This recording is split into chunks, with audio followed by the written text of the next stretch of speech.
എടാ അമ്മ പറഞ്ഞു ഈ ആഴ്ച ഒരു പെണ്ണ് കാണലുണ്ടെന്ന്. ഈ ആഴ്ച ഒരു പെണ്ണ് കാണലുണ്ടെന്ന്. ശരിക്കും ഈ അമ്മയുടെ ഒരു കാര്യം ഞാനങ്ങ് പ്രിപ്പയർ പോലും ആയിട്ടില്ല.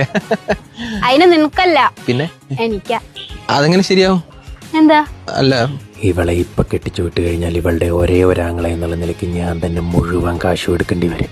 നീ എന്താ ആലോചിക്കണേ? അല്ല ഞാൻ ആലോചിക്കണേ, നിന്റെ ഇളം പ്രായത്തിൽ നിന്നെ കെട്ടിച്ചു വിട്ടാൽ നിനക്ക് ആകെ 30 വയസ്സല്ലേ ആയുള്ളൂ. നിനക്ക് ജോലിയില്ല, നീ ഒന്ന് ഇൻഡിപെൻഡന്റ് പോലും ആയിട്ടില്ലല്ലോ. അതിന് നീ ഇപ്പോ ഏതോ ഒരു അറിയാത്ത ആളെ കല്യാണം കഴിച്ച് അവരുടെ വീട്ടിൽ പോയി അവർക്ക് വേണ്ടി അടുക്കളപ്പണി. അതിന് നിനക്ക് അടുക്കളപ്പണി അറിയോ? അതാണ്. ഇതൊന്നും അറിയാതെ നീ കെട്ടിപ്പോയിട്ട് കാര്യമുണ്ടോ? ഒന്നുകൂടി ഒന്ന് ആലോചിച്ച് നോക്കിയേ. എന്നാ ഇപ്പൊ വേണ്ട പറയാല്ലേ? കറക്റ്റ്. അമ്മ എനിക്കിപ്പോ കല്യാണം വേണ്ട. ഭാഗ്യം ആ ചെലവങ്ങൾ ഒഴിവായി കിട്ടി.